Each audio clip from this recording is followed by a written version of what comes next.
Hello everyone, आप सभी का आपके अपने यूट्यूब चैनल पे स्वागत है।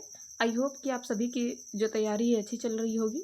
जैसा कि आपको पता है कि हम जो है इम्पोर्टेंट क्वेश्चन की सीरीज़ लेकर चल रहे हैं, जिसमें हम जो है 13 मोस्ट इंपॉर्टेंट क्वेश्चन देखते हैं। आज भी हम MZOE 005 जिसका टाइटल है इंसेक्ट फिजियोलॉजी एंड टैक्सिकोलॉजी, इसके मोस्ट इंपॉर्टेंट 30 क्वेश्चन लेकर आए हैं। इसमें चार ब्लॉक हैं, चारों ब्लॉक के दो पार्ट कर हम लेकर आए हैं, लेकिन सारे क्वेश्चन इसी वीडियो में डिस्कस करेंगे, ठीक है ना। 50 मोस्ट इंपॉर्टेंट क्वेश्चन ब्लॉक 1 और 2 के हैं और 50 मोस्ट इंपॉर्टेंट क्वेश्चन ब्लॉक 3 और 4 के हैं। देखिए, जैसा कि मैंने लास्ट वीडियो में बताया था कि जो MZOE 004 था, उसका जो इम्पोर्टेंट ब्लॉक जो था 3 और 4 था।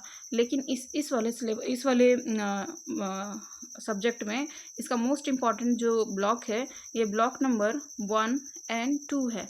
तो अगर आप ब्लॉक 1 और 2 कर जा रहे हैं तो आप जो है सारे क्वेश्चन कर लेंगे, क्योंकि ब्लॉक 3 और 4 से केवल 3 क्वेश्चन आए हैं और ये 3 क्वेश्चन ही इस बार भी देखने को मिलेगा। और बाकी जो रिमेनिंग 5 क्वेश्चन हैं वो सभी जो है किससे आए हैं, ब्लॉक 1 और 2 से आए हैं। तो आप सभी को पता है कि आपको केवल 5 ही क्वेश्चन करना है, तो आप केवल ब्लॉक 1 और 2 पढ़कर जा रहे हैं, तो आप पाँचों के पाँचों क्वेश्चन जो है अटेंड कर लेंगे। और ब्लॉक 1 और 2 में क्या पढ़ना है, यहाँ पर हम मोस्ट इंपॉर्टेंट क्वेश्चन यहाँ पर ऐड कर दिए हैं।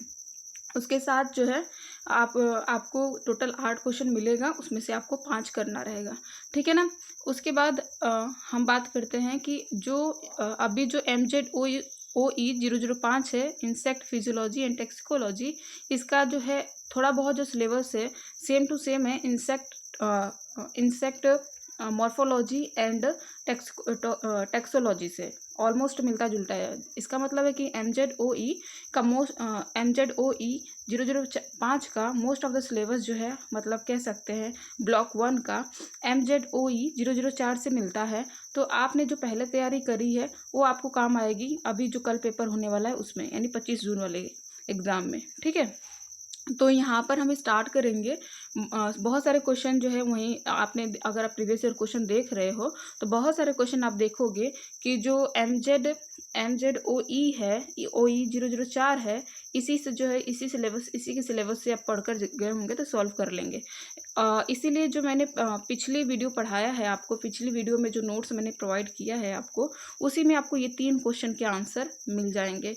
नहीं मिलेंगे तो ये 2 क्वेश्चन के आंसर मिल जाएंगे, बाकी यहाँ से 3 से 15 तक के क्वेश्चन के आंसर मैं दूंगी। और ये ब्लॉक 1 और 2 के हैं और ये मोस्ट इंपॉर्टेंट क्वेश्चन हैं, और मेरी गारंटी है कि इससे बाहर आपको कोई कुछ भी देखने को नहीं मिलेगा, ठीक है ना। तो यहाँ पर देख सकते हैं, तो आप जो है ये वाला क्वेश्चन, अभी मैं इसको PDF आपको दिखा दूंगी। ये वाला question, describe the structure composition function of insect integument specially cuticle को लेकर, और explain the process of moulting, इसे एक डायसिसिस भी कहते हैं, in insect and discuss the hormonal control. इन दोनों का क्वेश्चन का आंसर मैं अभी आपको प्रोवाइड कर दे रही हूँ। बाकी सभी क्वेश्चन की PDF जो है मैं लिंक में डाल दूंगी, आप जो है वहाँ से जाकर पढ़ लेना।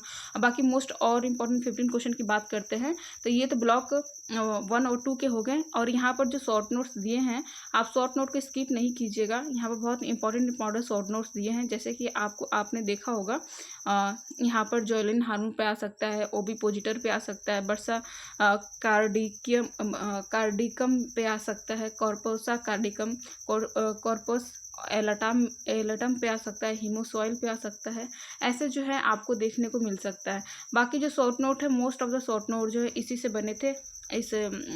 आपने देखा होगा जब आप क्वेश्चन की एनालिसिस करेंगे तो यहाँ पर आपने देखा होगा कि मोस्ट ऑफ द क्वेश्चन जो है शॉर्ट क्वेश्चन ब्लॉक 3 और 4 से बने हैं। तो कितने क्वेश्चन आए थे, यहाँ से 3 क्वेश्चन आए थे, और शॉर्ट लिखने को कम से कम 5 से 6 टॉपिक दिया गया था एक क्वेश्चन में, ठीक है। तो इस ब्लॉक को आप स्किप कर सकते हैं, बेझिझक स्किप कर सकते हैं।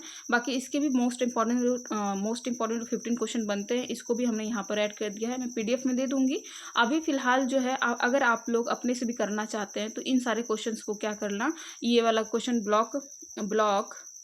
सॉरी ब्लॉक 3 और 4 के क्वेश्चन आप अपने से भी कर सकते हैं इसका आंसर। फिर भी नहीं होता है तो आप कमेंट बॉक्स में कमेंट कीजिएगा, मैं इसका भी आंसर आपको प्रोवाइड कर दूँगी। बाकी मैं आपको इंपॉर्टेंट क्वेश्चन दे रही हूँ, आप यहाँ से जो है आपका स्टडी मटेरियल आ चुका होगा, तो उससे क्या करना, आप पढ़ लेना इन सारे क्वेश्चन का। और यहाँ से शॉर्ट नोट्स है, शॉर्ट नोट में आप देखेंगे कि शॉर्ट नोट में लास्ट ईयर में जो पूछा हुआ था उसमें आपने देखा था कि आपका क्या-क्या पूछा था, एंटी फिडेंट पूछा था और बायो पेस्टिसाइड पूछा था, और भी बहुत सारे जो इसमें मैंने इंक्लूड किए हैं, और बहुत सारे क्वेश्चन जो है आपको मिल जाएंगे इसी में। आपको सारा क्वेश्चन, जो भी क्वेश्चन बनेगा सारा आपको इसी में मिल जाएगा। भले ही हम कह रहे हैं कि डायरेक्ट क्वेश्चन मैंने वो नहीं दिया है, लेकिन ऑलमोस्ट इंपॉर्टेंट क्वेश्चन का जो है ये है। अगर इन सारे के आंसर अगर डिटेल में पढ़ लेते हैं तो किसी भी प्रकार का क्वेश्चन आएगा आप जो है कर लेंगे, ठीक है ना। तो अपने से ही बनाकर लिख लेंगे अगर इन सारे क्वेश्चन को आप पढ़ लेते हैं तो, ठीक है। तो यहाँ पर जो है सभी मोस्ट इंपॉर्टेंट क्वेश्चन है। चलिए स्टार्ट करते हैं। हम ब्लॉक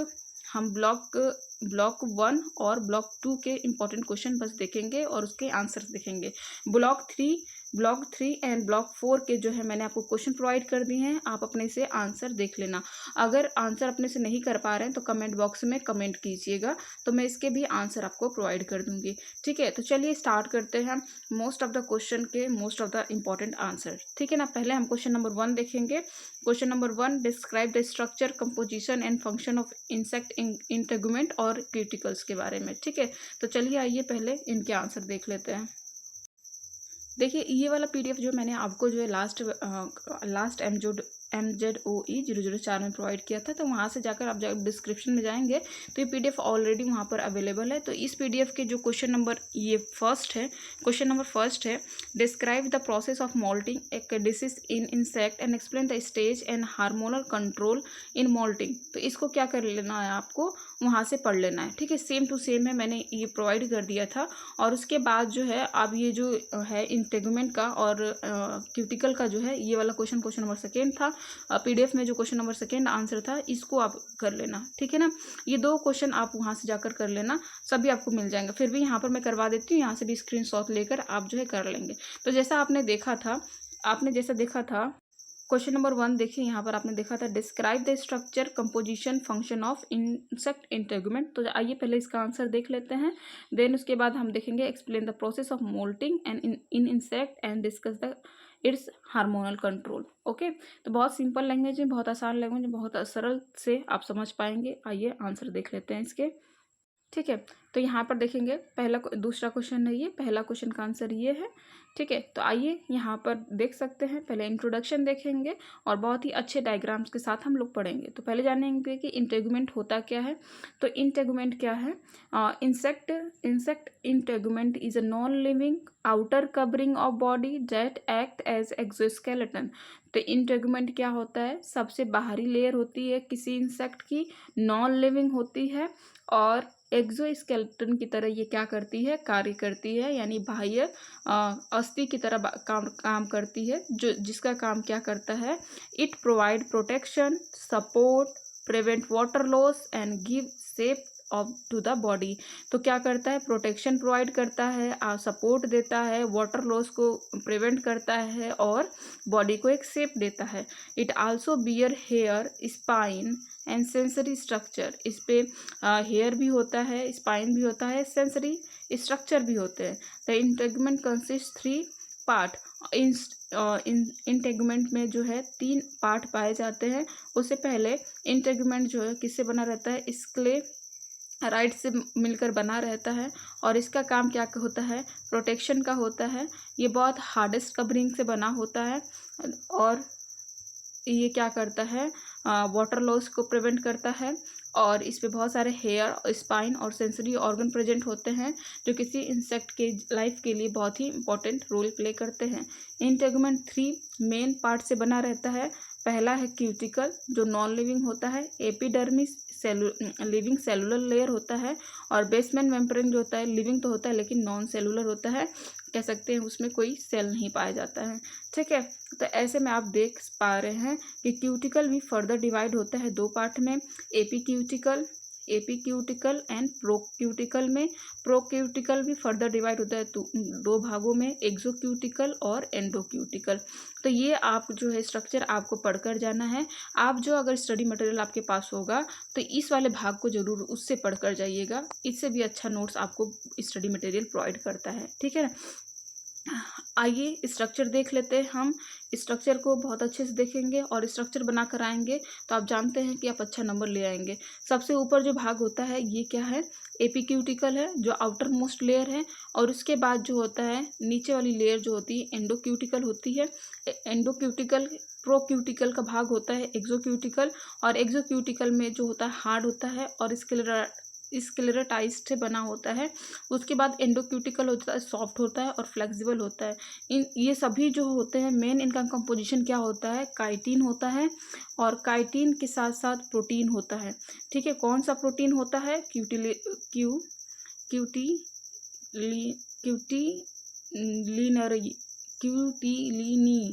एक मिनट रुकिए, इसको हम लिख देते हैं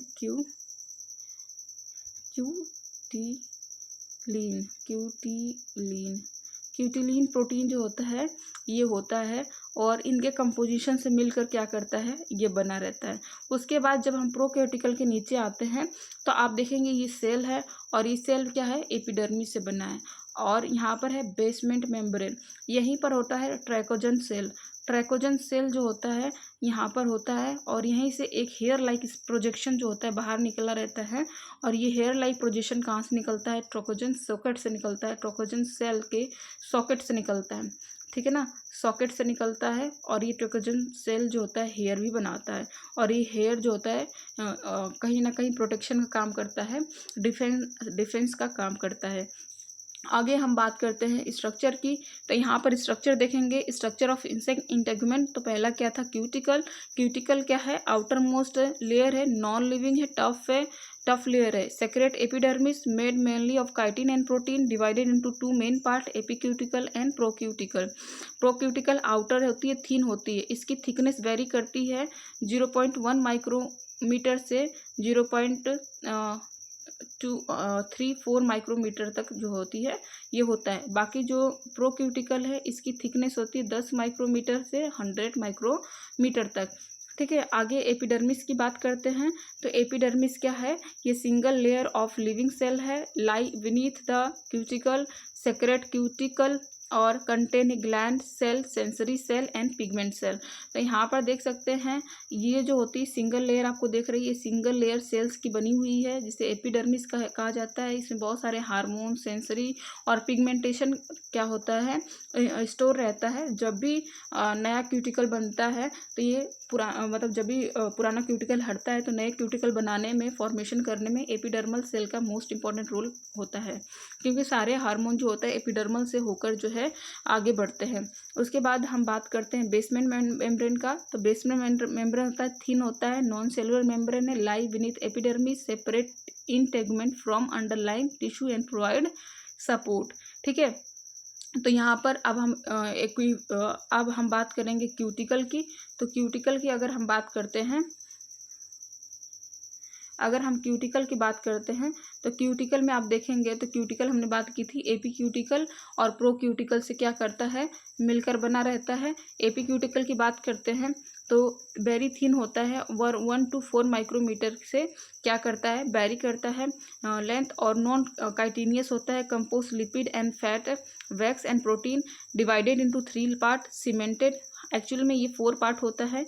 सीमेंट लेयर होती है पहली, उसके बाद वैक्स लेयर होती है, फिर क्यूटिलिन लेयर होती है, उसके बाद जो होता है यही क्यूटिक्यूलिन जो होती है ये एक प्रकार की प्रोटीन भी है, और यही लेयर जो होती है उसमें पाई जाती है। और क्यूटिक्यूलिन लेयर से पहले एक फिनॉल की लेयर पाई जाती है, ठीक है ना। आप जो है बुक में पढ़ेंगे तो वहाँ पर आपको मिल जाएगा। तो यहाँ पर देख रहे हैं ये एपी क्यूटिकल जो है, ये एपी क्यूटिकल आप जो देख रहे हैं ये 4 भागों में बटी रहती है। इसमें 4 लेयर जो है पाई जाती हैं। ऊपर की सबसे होती है सीमेंट लेयर, फिर उसके नीचे होती है वैक्स लेयर, फिर इसके नीचे होती है फिनॉल लेयर, और लास्ट में होती है क्यूटिक्यूलिन लेयर, ठीक है। और इन सभी का काम जो होता है अलग अलग होता है। कई सीमेंटेड यानी कि हार्ड बनाना, वैक्स यानी कि उसको वाटर प्रूफ बनाना, और प्रोटीन उसको क्या करता है, स्ट्रक्चर देता है। तो इन सभी का अलग अलग काम भी होता है, ठीक है।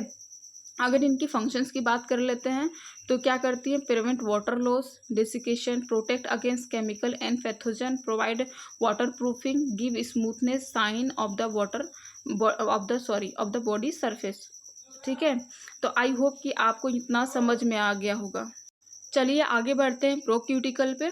प्रोक्यूटिकल यहाँ पर देखेंगे आप, प्रोक्यूटिकल का क्या है, ये थिक है, compose of chitin and protein, ये भी काइटिन और प्रोटीन से बना होता है, divided into exocuticle and endocuticle. अब एक्सोक्यूटिकल क्या होता है, outer part of procuticle harden by sclerotization. Sclerotization एक प्रोसेस होती है जिसमें स्क्लेरेटिन जो होता है, स्क्लेराटाइड जो होता है जुड़ता जाता है और बॉडी को क्या करता है, हार्ड करता जाता है। Usually dark in colour, black आप देखते हैं ब्लैक और कहीं ना कहीं रेडिश रहता है। तो ये दो प्रोटीन के कारण होता है, एक काइटिन प्रोटीन के कारण, एक मेलानिन दो पिगमेंट के कारण होता है, एक मेलानिन पिगमेंट के कारण जो होता है ये ब्लैक होता है। बहुत सारे इंसेक्ट में आप देखेंगे आउटर कवरिंग जो होती है ब्लैक होती है, बहुत सारे में रेड होती है। तो रेड होती है केराटिन पिगमेंट के कारण होती है रेड, और मेलानिन पिगमेंट के कारण क्या होती है, ब्लैक होती है। Usually dark in colour, most of the में डार्क कलर आपको दिखता है। एंडोक्यूटिकल की बात करते हैं तो इनर पार्ट ऑफ प्रोक्यूटिकल, ये क्या होती है, इनर पार्ट होती है प्रोक्यूटिकल की, नॉट स्क्लेराटाइज्ड होती है, थिक होती है और फ्लेक्सिबल होती है। अगर आपके पास आप जो है इसका पीडीएफ जो है MZOE004 से आप डाउनलोड कर सकते हैं तो देख लेना, बाकी मैं यहाँ पर आपको इसीलिए पढ़ा दे रही हूँ ताकि आप इसका स्क्रीनशॉट भी ले सके। ठीक है, आगे बढ़ते हैं। इसका इसका फंक्शन देखते हैं, provide flexibility, allow movement, locomotion, give elasticity to join the other part. And नीचे आते हैं, यहाँ पर इंटेगुमेंट के फंक्शन देख लेते हैं। आपने ओवरऑल देख लिया, बेसमेंट मेम्ब्रेन देख लिया, क्यूटिकल देख लिया, टाइप ऑफ क्यूटिकल देख लिया, आप फंक्शन इंटेगुमेंट के फंक्शन देख लेते हैं। इंटेगुमेंट अगर ओवरऑल बात करते हैं, इंटेगुमेंट यानी सभी मिलकर क्या करते हैं, ये क्या करते हैं, मैकेनिकल इंजरी से बचाते हैं, protect the body from mechanical injury and prevent the water loss, maintain water body fluid balance. तो बॉडी के जो फ्लूइड बैलेंस को क्या करता है, बचा कर रखता है। Body support and maintain the body से अभी आप लोग जो है आप पढ़कर आ रहे होंगे, जितनी छोटी बॉडी होती है उतनी ज़्यादा हीट लॉस होती है, यानी कि ऊर्जा लॉस होती है। इसीलिए कहीं ना कहीं जो है इनको बचाने के लिए भी आउटर कवरिंग मोस्ट इंपॉर्टेंट होता है, और उसके साथ साथ ये बॉडी की शेप को मेंटेन करता है और सपोर्ट भी प्रोवाइड करता है। Serve as an attachment site for muscles के अटैचमेंट साइट को भी मतलब एक सर्विस देता है। उसके साथ साथ bear sensory structure for touch and smell, बहुत सारे सेंसरी ऑर्गन टच के, जैसे कीमो रिसेप्टर है नहीं, फोटो रिसेप्टर और मैकेनो रिसेप्टर, ये क्या करता है, कंटेन कर कर रहता है। तो आपको जो मोस्ट इंपॉर्टेंट क्वेश्चन हमेशा बनता है मैकेनो रिसेप्टर पर बनता है, तो आप मैकेनो रिसेप्टर पढ़कर जाइएगा। उसके बाद give the colouration and help the camouflage, तो यहाँ कहीं ना कहीं कॉमी फ्लैग भी करता है। ठीक है, अपने आप को कलर देता है। और उसके बाद act as a barrier against the pathogen and chemical के अगेंस्ट और पैथोजन के अगेंस्ट अपने आप को एक बैरियर प्रोवाइड करता है जिससे उसकी प्रोटेक्शन हो सके। अगर ओवरऑल की बात करते हैं तो insect integument is made of cuticle, epidermis, basement membrane. The cuticle consist of epicuticle, procuticle. The procuticle is further divided into two, exocutical hard, endocutical soft, and the integument provide the protection, support, prevent water loss, play important role in the movement of sensation, survival of the insect। ठीक है, अगर composition की बात करते हैं तो composition देख लीजिए। काइटिन का जो कंपोजिशन होता है 20 to 30% होता है, और प्रोटीन जो होता है 50 to 60% होता है। हमने प्रोटीन की भी बात कर ली थी, क्यूटिक्यूलिन जो है प्रोटीन पाया जाता है। काइटिन जो होता है आपने देखा, उसके साथ जो होता है लिपिड होता है, वैक्स होता है। लिपिड की और वैक्स की जो अमाउंट है 5 to 10% वेरी करता है। माइनर पिगमेंट होते हैं और मिनरल भी होते हैं। पिगमेंट में भी हमने दो पिगमेंट की बात की है, मेलानिन पिगमेंट और केराटिन पिगमेंट। ठीक है, मेलानिन पिगमेंट डार्क कलर के लिए रिस्पॉन्सिबल होता है, बाकी रेड कलर के लिए जो होता है केराटिन पिगमेंट होता है। उसके बाद इंसेक्ट फैक्ट की बात करते हैं। इंसेक्ट ग्रो बाय मोल्टिंग, जिसे क्या कहते हैं, एक्डाइसिस कहते हैं। Because of cuticle does not grow, ठीक है ना, क्योंकि क्यूटिकल ग्रो नहीं करता, इसीलिए बार बार जो होता है क्यूटिकल बदलना पड़ता है ताकि उसकी साइज जो है इंसेक्ट की बढ़ती रहे। और उसी साइज़ के अनुसार जो है अपना क्यूटिकल वो बनाता रहे, ठीक है ना। क्योंकि क्यूटिकल जो होता है एक्सपेंड नहीं करता है और इसलिए क्यूटिकल को बार बार हटाना पड़ता है। तो यहाँ पर देखेंगे एपिक्यूटिकल है जो वैक्स और लिपिड से बनी है। एक्सोक्यूटिकल हार्ड होती है, स्क्लेराइड होती है। एंडोक्यूटिकल सॉफ्ट एंड फ्लेक्सिबल होती है। एपिडर्मिस लिविंग है। बेसमेंट मेम्ब्रेन जो नॉन लिविंग है, सॉरी नॉन सेलुलर है, बट प्रोवाइड्स क्या करता है, प्रोवाइड क्या करता है, आपको सपोर्ट प्रोवाइड करता है। अब हम बात करते हैं describe the process of moulting. तो मोल्टिंग की प्रोसेस और हार्मोनल कंट्रोल यहाँ पर भी दोनों का बात करेंगे, ठीक है ना। तो मोल्टिंग क्या है, देखिए मोल्टिंग होता है और जिसे एक्डाइसिस भी कहते हैं, is the periodically shedding of old cuticle. अभी हमने बात की क्योंकि क्यूटिकल जो होते हैं अपने सेज और शेप और साइज को नहीं बढ़ा सकते हैं, इसलिए उसको टाइमली पीरियोडिकली क्या करना है, हटाना पड़ता है, सेड करना पड़ता है। इसीलिए क्या कहते हैं उसे, उस प्रोसेस को क्या कहते हैं, मोल्टिंग कहते हैं, ठीक है ना।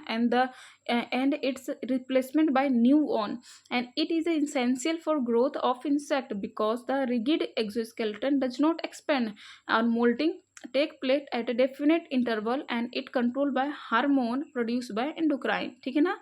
ये हार्मोन के से ही कंट्रोल होती है, इसीलिए इस पे हार्मोनल कंट्रोल और रोल ऑफ हार्मोन पूछ देता है कि मोल्टिंग में या फिर मेटामॉर्फोसिस में भी पूछता है कि हार्मोन्स का क्या रोल है, ठीक है। तो मेटामॉर्फोसिस का भी यहाँ पर बात करेंगे, ठीक है। यहाँ पर मेटामॉर्फोसिस भी देखेंगे, साथ साथ में मोल्टिंग भी देखेंगे।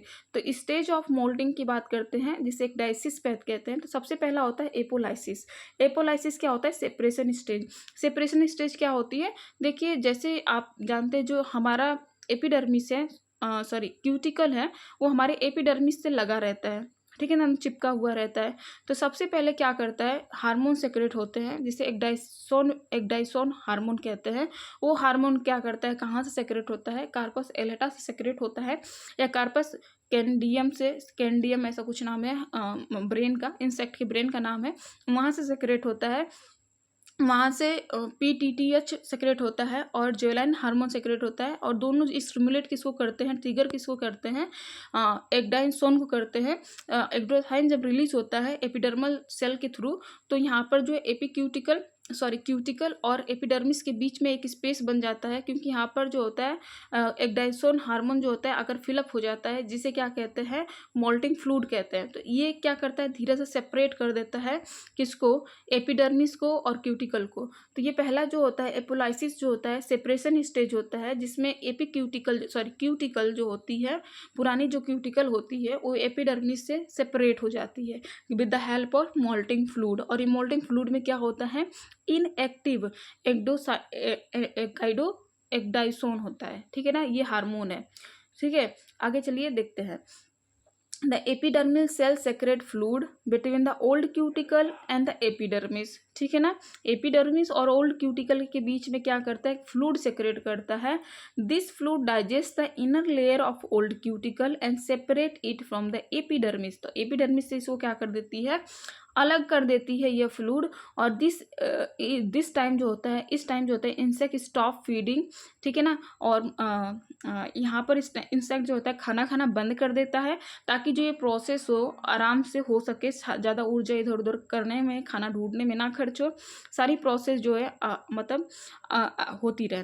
तो इसे क्या बोलते हैं, एपोलाइसिस बोलते हैं। एपोलाइसिस क्या है, separation of epidermis from old cuticle.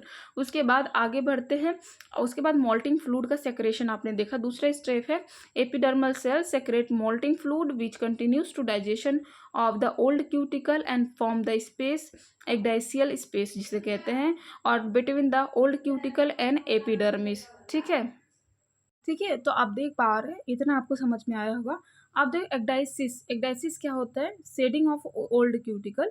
Old cuticle की शेडिंग यानी कि उसको हटाना, एक्डाइसिस क्या है, ओल्ड क्यूटिकल को अब हटाने की बात होती है, जिसे शेडिंग एक्डाइसिस कहते हैं। याद रखिएगा, दो प्रोसेस हमने एपोलाइसिस देख लिया, अब एक्डाइसिस देखेंगे। एक्डाइसिस में क्या होता है, the insect takes in air और water and the body swell and pressure rupture the old cuticle usually along predetermined line is एक्डाइसियल सेक्चर कहते हैं। And in the insect emerge from the old skin। तो insect क्या करता है, फिर वहाँ से एमर्ज कर देता है, क्योंकि अंदर से जो प्रेशर बनता है, बॉडी स्वेल करती है, ताकि क्या करे, ओल्ड क्यूटिकल को धीरे धीरे सेपरेट कर दे। पहले तो उसमें सेपरेशन लाइन तो पहले ही आ चुकी थी, आप बस उसको हटाना था। जैसे कि आप भी जो कहीं मान लीजिए किसी को ढक देते हैं, तो पहले क्या करते हैं, धीरे-धीरे उसको ढीला करते हैं, बहुत दिन तक पड़ा रहता है तो क्या होता है, जाम हो जाता है। तो पहले ढीला कर देते हैं, फिर छोड़ देते हैं, फिर धीरे-धीरे क्या करते हैं, उसको सेपरेट करते हैं। कैसे? बहुत तेज़ी से ऊपर से क्या करते हैं, अपना एनर्जी लगाते हैं, उठाते हैं। तो वैसे क्या करता है कि अंदर से जो ये इंसेक्ट है, अंदर से प्रेशर क्रिएट करता है, बॉडी को स्वेल करता है, ताकि वो क्यूटिकल जो होता है उसको बॉडी छोड़ दे। ठीक है? आगे आगे लास्ट स्टेप देखते हैं, लास्ट सेकंड देखते हैं। पोस्ट एक्डाइसियल और एक्सपेंशन स्टेज क्या होता है? Newly emerge insect with soft pale cuticle expand it body and appendages by absorbing air और water and the new cuticle are soft and flexible. ठीक है ना? तो ये क्या बोल रहा है कि जो इंसेक्ट है, emerge the new emerge insect with soft and pale cuticle expand it body and appendage bye absorbing air water and the new cuticle of the soft body is flexible. ठीक है ना? ये बहुत ज़्यादा फ्लेक्सिबल होती है और न्यू क्यूटिकल बन जाता है, बॉडी को एक्सपेंड करता है with the help of water and air absorption. और यहाँ पर जो होता है ना, ये स्टेज जो होता है बहुत ही वल्नरेबल स्टेज होता है।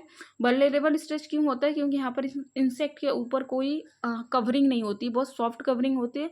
यहाँ पर इंसेक्ट को किसी भी प्रेडेटर या पैथोजन या फिर किसी भी एक्सटर्नल डैमेज की बहुत ज़्यादा खतरा रहता है। ठीक है ना? तो ये पोस्ट एक्डाइसियल जो स्टेज होता है, ये बहुत ही तो ये थोड़ी बहुत बैक में साउंड आएगा तो इसको इग्नोर कीजिएगा। ठीक है ना? तो आइए आगे बढ़ते हैं। अब स्क्लेराइजेशन करेंगे। स्क्लेराइजेशन क्या होता है? जो कवरिंग आप क्यूटिकल आ गए ना, उसको हार्ड करना है। ठीक है ना? उसको टैनिंग प्रोवाइड करना है, हार्ड करना है, वाटरप्रूफ बनाना है। तो इसके लिए भी बहुत सारी चीज़ें होती हैं और इस प्रोसेस को क्या करते हैं, स्क्लेराटाइजेशन बोलते हैं। शॉर्ट नोट में आएगा तो लिख लेना। ठीक है? तो यहाँ पर देख सकते हैं the new cuticle harden and darken and become water proof due to the sclerotization and tanning and this brought about the by enzyme. Enzyme कौन सा होता है? फेलो ऑक्सीडेज होता है, याद रखिएगा। कौन से एंजाइम के थ्रू होता है? Fellow oxidase and the टाइनिंग substances. After these the insect become active and start feeding. ठीक है ना? अभी तक इंसेक्ट ने फीडिंग स्टॉप कर रखी थी। कौन से स्टेप में करती थी? एपोलाइसिस में ही कर दी थी। जब तक ये पूरा प्रोसेस कंप्लीट नहीं हो जाता, इंसेक्ट जो होता है खाना खाता ही नहीं है। ठीक है? इसमें पूरा एनर्जी अपना कहाँ लगाता है? इसमें क्यूटिकल यानी मोल्टिंग में लगा देता है या फिर एक्डाइसियस में लगा देता है। ठीक है? उसके बाद यहाँ पर हार्मोनल कंट्रोल बहुत ही इंपॉर्टेंट है, बहुत ही इंपॉर्टेंट हार्मोनल कंट्रोल, और इस पर हमेशा क्वेश्चन आता है। ठीक है ना? तो हार्मोनल कंट्रोल होता है क्या? The moulting process is control by the balance action of the two hormone. कौन कौन से? एक्डाइसोन हार्मोन और जेवेलिन हार्मोन। तो ये दो हार्मोन के कारण जो होता है, मोल्टिंग जो होता है कंट्रोल होता है, और इन दोनों का बैलेंस हार्मोन होना बहुत ज़रूरी है। अगर इनबैलेंस हुआ तो वहाँ मोल्टिंग जो होती है, मोल्टिंग प्रोसेस में इफेक्ट देखने को आपको मिल सकता है। ठीक है? उसके बाद अगर हम बात करते हैं, एक मिनट रुक जाइए।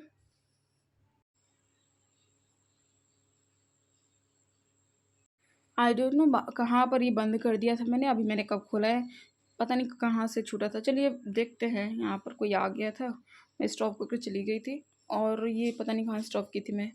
ठीक है? तो यहाँ पर देखिए, शायद मैं हार्मोन कंट्रोल पढ़ा रही थी, है नहीं? तो हार्मोन कंट्रोल में आप देखेंगे कि जो हार्मोनल कंट्रोल होता है, यहाँ से स्टार्ट करते हैं, मुझे नहीं पता मैंने कहाँ छोड़ा था। ठीक है? तो हार्मोनल कंट्रोल में अगर बात करते हैं, तो हार्मोनल कंट्रोल में देखेंगे the moulting process is control by the balance action of two hormone, ecdysone and जोलाइन हार्मोन। तो एक्डाइसन और जोलाइन हार्मोन की जो है बैलेंस पे जो होता है मोल्टिंग डिपेंड करता है। और एक्डाइसन जो होता है it produce by the prothoracic gland. Brain में सिचुएटेड होता है, वहाँ के प्रोथेरेसिस ग्लैंड से जो है एक्डाइसन हार्मोन जो होता है रिलीज होता है, और जो ब्रेन में जो होता है लोकेटेड होता है। It initiate the moulting, stimulate the epidermal cell activity, secretion of moulting and fluid and formation of new cuticle. तो ये क्या करता है? एपिडर्मल सेल की एक्टिविटी को स्टिमुलेट करता है, ताकि जो होता है जो मोल्टिंग फ्लूइड सेक्रेट हो और न्यू क्यूटिकल का क्या हो? फॉर्मेशन हो। ठीक है ना? उसके बाद जो एक्डाइसन हार्मोन जो होता है, ये क्या करता है? इसको और किसके नाम से जानते हैं? इसको it is also known as moulting hormone. This is also known as moulting hormone. It is also known as moulting moulting hormone, ठीक है ना। उसके साथ अगर बात करते हैं, इसके मोल्टिंग हार्मोन यानी एग्डाइसन की जो अमाउंट है ये बहुत इंपॉर्टेंट होता है किसी भी प्रोसेस को, जैसे कि मेटामॉर्फोसिस को अकर करने में। अगर एग्डाइसन के हार्मोन के अमाउंट में अगर डिसबैलेंस अकर होता है तो इंसेक्ट का मेटामॉर्फोसिस जो होता है रुक जाता है, ठीक है। तो ये जो है बहुत इंपॉर्टेंट रोल प्ले करता है। उसके बाद जोलाइन हार्मोन, जोलाइन हार्मोन क्या होता है, क्या होता है, it is produce by corpora allata. Corpora allata जो होता है ये भी ब्रेन में सिचुएटेड होता है और it maintain the level of character, larval character and prevent Metamorphosis.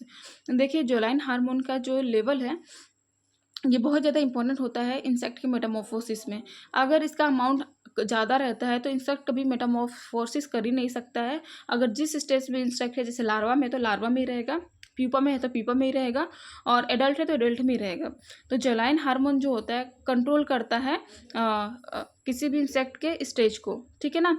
तो ये जो इंसेक्ट के स्टेज है कंट्रोल बाय किसके, जोलाइन हार्मोन के कारण, और ये मेटामॉर्फोसिस को प्रिवेंट करता है। मोस्ट ऑफ द केसेस में क्या करता है, मेटामॉर्फोसिस को प्रिवेंट करता है, ठीक है। कैसे करता है अभी बात करेंगे। अभी मैकेनिज्म देख लीजिए कैसे मैकेनिज्म कैसे काम करते हैं ये दोनों हार्मोन।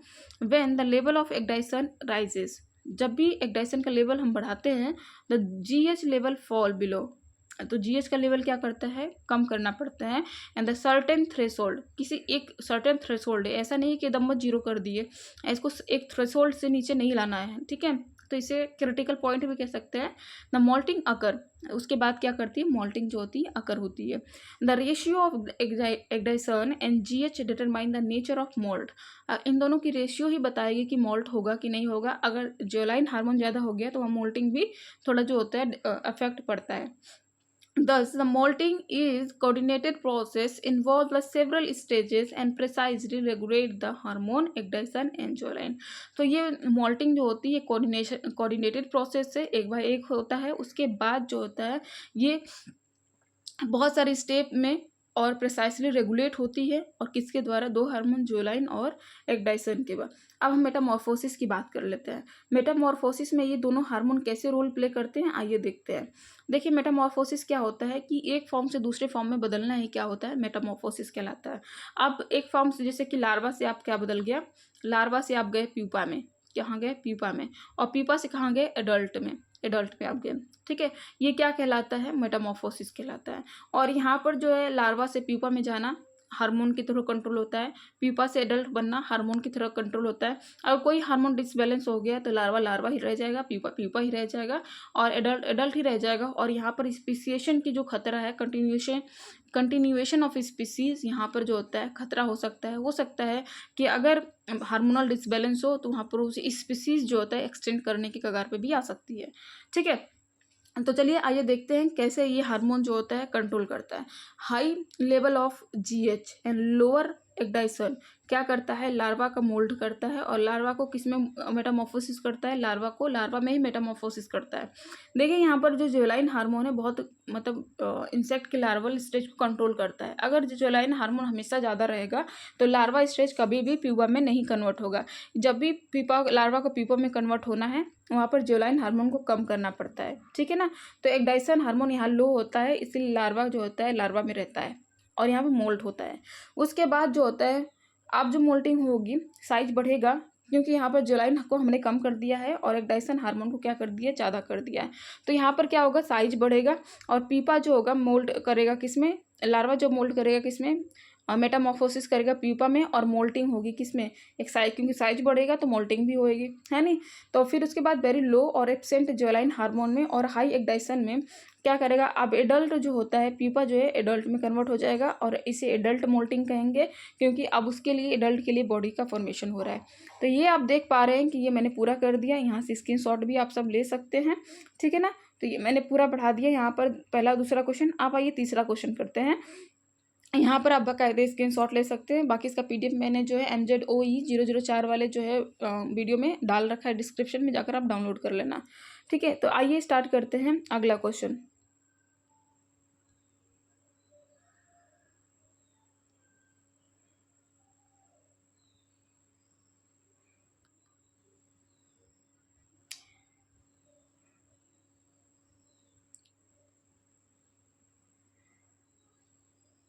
तो यहाँ पर आप देख पा रहे हैं अगला क्वेश्चन आपका क्या है। अगला क्वेश्चन है, आप देख पा रहे हैं, describe the anatomy, sorry, describe the anatomy of insect alimentary canal, explain digestion absorption of food और फूड ऑफ इंसेक्ट। उसके बाद जो है आप देखेंगे स्ट्रक्चर, इंपॉर्टेंट क्वेश्चन है, structure of Malpighian tubule, explain the osmoregulation of insect in insect. तो ये मोस्ट इंपॉर्टेंट क्वेश्चन जो है मैंने ब्लॉक 3 एंड 4 के जो सॉरी फर्स्ट एंड फोर्थ के जो है, सॉरी फर्स्ट एंड सेकेंड के ब्लॉक के जो है मैंने ऐड किया है। ये सारे क्वेश्चन को मात्र 15 क्वेश्चन है, इसमें कुछ शॉर्ट नोट भी है, इन सबको जो है आपको कर लेना। इस शॉर्ट नोट जो है, ये सारे क्वेश्चन जब सॉल्व करेंगे तो उसी के अंदर आपको ये सारे देखने को मिलेगा, तो इसलिए शॉर्ट नोट को अलग से पढ़ने की जरूरत नहीं है, इस क्वेश्चन के अंदर ही सारे शॉर्ट नोट्स आ जाएंगे। ठीक है, तो चलिए आइए स्टार्ट करते हैं क्वेश्चंस को। क्वेश्चन नंबर 3 देख लीजिए, describe the anatomy of insect alimentary canal and explain the digestion and absorption of food in insect. आइए इसका आंसर देखते हैं। यहाँ पर नीचे आएंगे आप तो ये आप आंसर देख पाएंगे। क्वेश्चन नंबर 3 से मैंने स्टार्ट किया कि एक और, क्योंकि पहले और दूसरे का जो आंसर है मैंने अभी आपको एक्सप्लेन कर दिया। उसके बाद जो है अभी हम लोग मेटामॉर्फोसिस पढ़ रहे हैं, तो मुझे लग रहा है कि मेटामॉर्फोसिस का जो है अभी मुझे कंप्लीट कर लेना चाहिए। ठीक है ना, अभी हम फिजियोलॉजी पे, इंसेक्ट के फिजियोलॉजी पे नहीं घुसते हैं, एक बार मेटामॉर्फोसिस को कंप्लीट ही कर लेते हैं। मेटामॉर्फोसिस का एक और क्वेश्चन यहाँ पर मैंने ऐड कर रखा है, उसको कर लेते हैं। देखिए कहाँ पर मैंने लिखा है मेटामॉर्फोसिस, यहाँ पर इस वाले में था ना। तो physiological determination, spermatogenesis, oogenesis, Metamorphosis question number 15 है।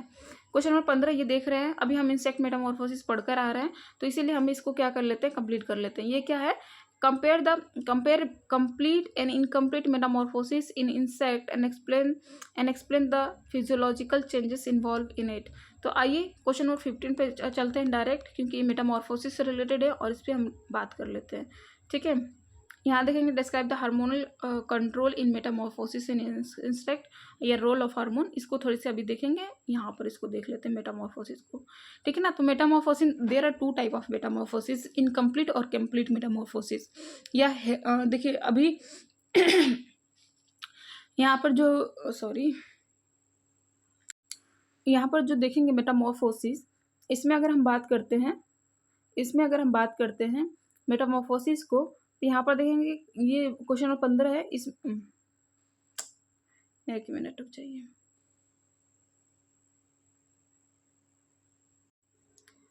यहाँ पर जब आप देखेंगे, compare the complete and incomplete Metamorphosis in insect and explain the physiological changes involve in it. तो ये 2 प्रकार की जो मेटामॉर्फोसिस होती है, कंप्लीट मेटामॉर्फोसिस और इनकम्प्लीट मेटामॉर्फोसिस। कंप्लीट मेटाफॉर्मोसिस क्या होता है इसे भी देखते हैं, और इनकम्प्लीट क्या होता है उससे भी देखते हैं। आइए यहाँ पर थोड़ा सा ऊपर कर लेते हैं और स्टार्ट करते हैं। तो इनकम्प्लीट क्या होता है, the insect passing through 4 distinct stages. कौन कौन सा, एग होगा पहले, देन उसके बाद लार्वा में जाएगा, लार्वा प्यूपा में कन्वर्ट होगा, और प्यूपा जो है एडल्ट में कन्वर्ट होगा। Larva is morphologically and physiologically different from adult and non feeding. जो लार्वा होता है ये नॉन फीडिंग स्टेज होता है, और क्या करता है, जो लार्वा जो होता है टोटली डिफरेंट होता है एडल्ट से। देख रहे हैं, ये लार्वा है और ये क्या है, एडल्ट होता है। और मॉर्फोलॉजिकली, फिजियोलॉजिकली, इंटरनल एक्सटर्नल दोनों तरह से क्या होता है, ये टोटली डिफरेंट होता है। किससे, आपके लार्वा से। कौन, एडल्ट। ठीक है ना, a non feeding and quiescent pupal stage separate larva and adult. Larva और एडल्ट को कौन सेपरेट करता है, प्यूपा। और ये क्या होता है, देखिए एकदम क्लोज बंद रहता है, और ये क्या होता है, नॉन फीडिंग स्टेज होता है। ठीक है, और ये क्या करता है, सेपरेट करता है लार्वा को एडल्ट से। और ये किस में देखने को मिलता है, बटरफ्लाई में आप देखते हैं, हाउस फ्लाई में देखते हैं, मॉस्किटो में भी देखते हैं, बिट्टल में और हनी बीस में देखते हैं। उसके बाद इनकम्प्लीट आप क्या देख रहे हैं, देखिए यहाँ पर 3 स्टेज, आपको 4 stage, egg, larva, pupa, adult, इसे क्या बोलेंगे, कंप्लीट मेटामॉर्फोसिस बोलेंगे। इनकम्प्लीट क्या होता है, यहाँ देखिए, the insect passing through 3 stages, इसमें केवल इंसेक्ट 3 स्टेज से पास होगा, इसीलिए इसको क्या बोलते हैं, हेमीमेटाबोली भी कहते हैं, और इसे होलोमेटाबोली भी कहते हैं। याद रखिएगा, शॉर्ट नोट आ सकता है इस पर लिखने को, तो ये नहीं होना चाहिए कि आपको नहीं आ रहा है। और insect passing through 3 stage, egg, nymph, adult. ठीक है ना, इसमें दो देखिए, कोई एक स्टेज जो होती है क्या करती है, स्किप कर जाती है, इसलिए इसे क्या बोलते हैं, इनकम्प्लीट ठीक है। तो यहाँ पर क्या होता है कि स्टेज क्या होता है, स्किप हो जाता है, और 3 ही स्टेप होता है, एग होता है, एडल्ट और nymph. The nymph resemble the adult but is smaller और विंगलेस एंड सेक्सुअली इमेच्योर और नो पीपल स्टेज इसमें आकर होता है, इसलिए क्या होता है, इनकम्प्लीट होता है। जैसे ग्रास ऊपर, cockroach, dragon fly and true bug, ठीक है ना, ये सब क्या है, इनकम्प्लीट। अब इनको जो है हम कंपैरिजन कर लेते हैं, कंपैरिजन करेंगे। कंपैरिजन बिटवीन कंप्लीट और incomplete Metamorphosis. The basis incomplete Metamorphosis और इनकम्प्लीट मेटामॉर्फोसिस, कंप्लीट और इनकम्प्लीट। पहले स्टेजेस देखेंगे, इसमें 4 स्टेजेस पाई जाती है, इसमें 3 स्टेज पाई जाती है। इसमें 4 कौन कौन सी होती है, एग, लार्वा, प्यूपा, एडल्ट, और इसमें एग, निम्फ और एडल्ट होता है। लार्वा और लिम्फ अगर बात करते हैं तो larva is very different from adult in structure and habitat and habit. बाकी यहाँ पर nymph resemble adult and gradually resemble increasing with each moult, ठीक है ना। जैसे जैसे मोल्ड करेगा ये टोटली जो होता है एकदम एडल्ट की तरह जो है दिखने लगता है। देखिए एकदम टोटली जो है एडल्ट की तरह है, जैसे जैसे मोल्ड कर कर बड़ा होगा एकदम एडल्ट की तरह हो जाएगा। बाकी अब ये लार्वा जो है टोटली डिफरेंट फ्रॉम एडल्ट, ठीक है। आगे बात करते हैं द डेवलपमेंटल की बात करते हैं तो डिसकंटिन्यूस होता है, transformation occur during the people stage. Discontinuous development क्यों होता है, क्योंकि यहाँ पर जब पीपा बनता है तो ये रेस्टिंग स्टेट पे चला जाता है, इसमें फीडिंग वीडिंग करना छोड़ देता है। तो यहाँ पर जब देखेंगे इंटरनल डेवलपमेंट तो हो रही होती है, लेकिन एक्सटर्नली अगर हम बात करते हैं तो ये डिसकंटिन्यूस होता है, ठीक है ना। और ये पीपल स्टेज को क्या करता है, ट्रांसफॉर्मेशन देखने को मिलता है, यहाँ ट्रांसफॉर्मेशन होता है और ग्रोथ क्या होती है, रुक जाती है, ठीक है। ट्रांसफॉर्मेशन किस में हो रहा होता है, लार्वा का एडल्ट में हो रहा होता है। और इसमें देखते हैं तो ये ग्रेजुअल होता है, कंटिन्यू होता है थ्रू द सक्सेसिव मोल्ड। तो यहाँ पर एग बना, जैसे नीम्फ आया और नीम्फ को क्या होगा, कंटिन्यू जो है मोल्टिंग करेगा और फिर एडल्ट में कन्वर्ट हो जाएगा। उसके बाद विंग की बात करते हैं तो wing develop during the people stage में ही जो है विंग डेवलप हो जाता है। और लिम्फ की बात करते हैं तो wing pad developed externally in lymph and in large with each moult. Her moult में क्या होता है, विंग बढ़ता जाता है। और फीडिंग की बात करते हैं तो larva usually voracious feeder and pupa does not feed. तो लार्वा क्या होता है, वेरासियस फीडर होता है, कहाँ गया, वेरासियस फीडर होता है और कंटिन्यू क्या करता है, खाता ही रहता है। और ये लिम्फ जो होता है फीड एंड ग्रो, कहाँ गया जी, लिम्फ क्या करता है, खाता रहता है और धीरे धीरे खाता रहता है और ग्रो करता है। यहाँ पर जो होता है ना लार्वा, आप देखेंगे फीडिंग जो होता है लार्वा बहुत तेजी से, यानी भुक्खड़ की तरह जो है बहुत तेजी से खाता है। जैसे कि आप लोग कभी पेड़ पौधे को देखोगे तो एक कीड़ा जब पेड़ पौधे में लग जाता है तो पत्तियों को बहुत तेजी से खाता है, ताकि किस में कन्वर्ट हो जाए, एडल्ट में कन्वर्ट हो जाए थ्रो पीपा, ठीक है ना। इसीलिए बहुत तेजी से अपने आप को खाकर डेवलप करता है, ठीक है। इसीलिए इसे वेरेसियस फीडर कहते हैं। वेरेसियस फीडर का मतलब होता है कि भुक्खड़ टाइप हमेशा बहुत ज़्यादा खाना खाता है, ठीक है। उसके बाद अगर हम बात करते हैं फीडिंग की, बात हो गई। उसके बाद हैबिटेट की बात करते हैं तो larva adult often live in different habitat. दोनों जो होता है, लार्वा का हैबिटेट अलग होता है और एडल्ट का हैबिटेट अलग होता है, लेकिन इसमें एडल्ट और निम्फ यूजली शेयर सेम और सिमिलर हैबिटेट। उसके बाद ग्रोथ की बात करते हैं तो ये रैपिड लार्वल ग्रोथ होता है, नो ग्रोथ इन पीपा। पीपा में कोई ग्रोथ देखने को नहीं मिलता है, पीपा में केवल और केवल ट्रांसफॉर्मेशन देखने को मिलता है लार्वा से एडल्ट में, लेकिन कोई ग्रोथ नहीं होता है। लेकिन लार्वा जो है बहुत तेज़ी से ग्रोथ करता है, क्योंकि ये वेरासियस फीडर होता है और ग्रोथ ग्रेजुअली थ्रू मोल्ड। लेकिन इसमें जो होता है निम्फ जो होता है बहुत ग्रेजुअली आराम से ग्रो करता है और एडल्ट में कन्वर्ट होता है थ्रू मोल्टिंग, ठीक है ना। एग्जाम्पल की बात करते हैं, बटरफ्लाई हो गया, मोथ हो गया, बेटल हो गया, हाउस फ्लाई, मॉस्किटो ने हनी भी। इसमें ग्रास ऊपर, cockroach, dragon fly, true bug, termites हो गए, क्रिकेट्स हो गए, ठीक है ना, इसी में आते हैं। आगे बात करते हैं इनकम्प्लीट और कंप्लीट मेटामॉर्फोसिस को। तो यहाँ पर आप जो है बहुत इसमें हार्मोनल कंट्रोल भी दिया गया है और देख सकते हैं बहुत कुछ इसमें लिखा गया है, आइए पढ़ लेते हैं। तो फिजियोलॉजिकल चेंजेस में क्या क्या होता है, आइए देखिए। अभी हमने मॉर्फोलॉजिकल चेंजेस देख लिया, now we see physiological changes. Larva growth and differentiation, egg hatch into the larva and rapid cell division and increasing in the cell size lead to growth. The larva organs such as mouth part, digestive uh, such as, एक minute रुक जाइए भाई, such as digestive trachea, Malpighian tubule are functional and for feeding and excretion. Larva में क्या होता है, आपका जो लार्वा होता है, larva organ such as mouth part जो हो गया, डाइजेशन हो गया, डाइजेस्टिव ट्रैक्ट हो गया, और ट्रेचिया हो गया, माल्पेगियन ट्यूब्यूल हो गया, ये सब जो क्या होते हैं फंक्शनल होते हैं और फीडिंग होता है और एक्सक्रेशन भी होता है इनमें। बाकी अगर निम्फ की बात करते हैं तो एग हैच इनटू लिम्फ, यहाँ पर एग जो हैच होता है लार्वा में, और rapid cell division increase in the cell size lead to growth and the larva organ such as mouth, ये सब मैंने बात कर ली।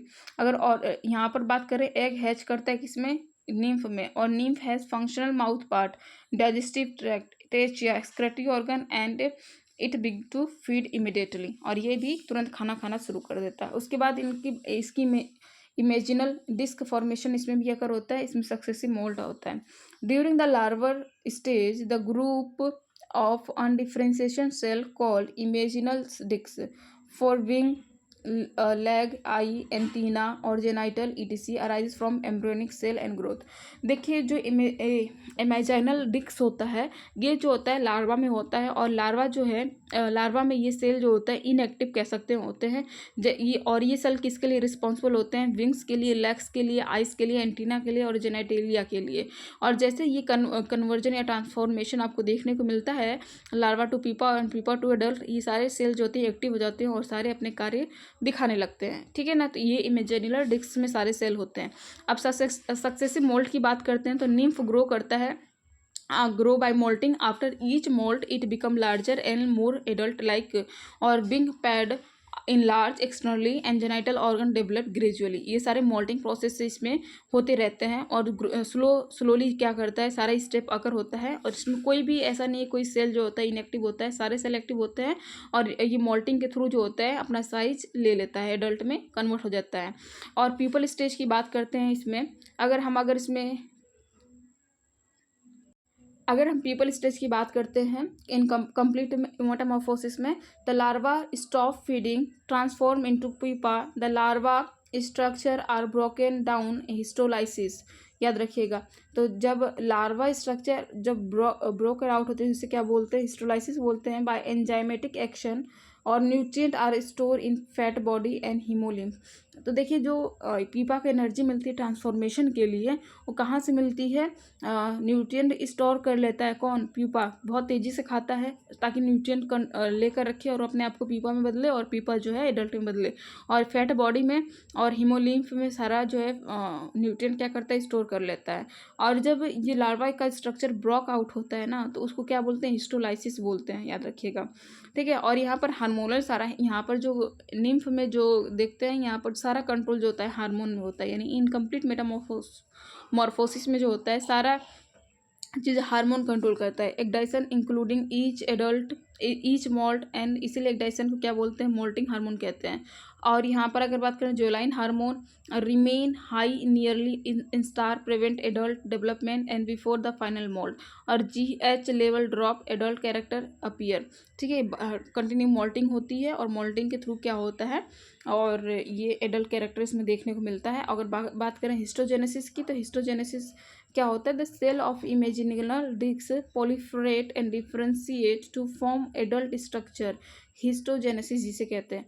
Organ such as compound eye, wing, leg, reproductive organ are form. अभी मैंने बताया कि जो इमेजिनल डिस्क होता है बहुत सारे सेल्स को क्या करता है, इनएक्टिव फॉर्म में रखता है लार्वा में, और ये जैसे ही लार्वा जो होता है पीपा में कन्वर्ट होता है, सारे सेल जो होता है एक्टिव हो जाते हैं, और हर सेल जो होता है क्या करता है, आई में, विंग में, और कंपाउंड आई जिसे कहते हैं, और wing, leg, reproductive organ other में क्या करता है, फॉर्म हो जाता है, और इस प्रोसेस को क्या कहते हैं, हिस्टोजेनेसिस कहते हैं, ठीक है ना। उसके बाद अगर मेटाबॉलिक एक्टिविटी की बात करते हैं इनकम्प्लीट मेटामॉर्फोसिस में, तो इसमें क्या होता है, ये ग्रेजुअल होता है, ग्रेजुअल होता है, और ग्रेजुअल मतलब कि आराम से धीरे धीरे आता है, और increasing in the metabolic activity with each in star enzyme, respiratory pigment and muscle protein ETC and with development. और वहीं हार्मोनल कंट्रोल की बात करें तो यहाँ पर आप देख सकते हैं, ठीक है। बाकी सभी की PDF मैं डाल दूंगी, यहाँ पर मेटामॉर्फोसिस पढ़ लीजिएगा, जो भी आपको इंपॉर्टेंट लगता है पढ़ लीजिएगा, सारे नोट डाल दूंगी, और मोस्ट इंपॉर्टेंट 15 क्वेश्चन भी मैंने यहाँ पर डाल दिया है, आप लोग जो है सभी पढ़ लीजिएगा। और मैंने तो चारों ब्लॉक के क्वेश्चंस डाल दिए हैं, और मैंने जो इंपॉर्टेंट ब्लॉक था, ब्लॉक नंबर 1 और 2, उनके सारे क्वेश्चन के आंसर भी मैंने प्रोवाइड कर दिए हैं। उसके साथ साथ आप जो है ब्लॉक 3 और 4 के क्वेश्चन भी देखेंगे यहाँ पर। अगर इन क्वेश्चन को आप कर लेते हैं तो ठीक है, नहीं कर पाते हैं तो कमेंट बॉक्स में कमेंट कीजिएगा, इसके आंसर मैं प्रोवाइड शाम तक कर दूँगी, ठीक है। नहीं शाम तक तो जब भी कमेंट करेंगे उसके 1 घंटे बाद आपको इसके सारे क्वेश्चन के आंसर मिल जाएंगे, ठीक है। तो आज के लिए बस इतना ही। धन्यवाद, बाय बाय, टेक केयर। और वीडियो को लाइक शेयर जरूर कीजिएगा और वीडियो को हाइप करना बिल्कुल भी ना भूलिएगा। प्लीज़ प्लीज़ वीडियो को लाइक, हाइप और सब्सक्राइब और शेयर जरूर कीजिए, ठीक है ना।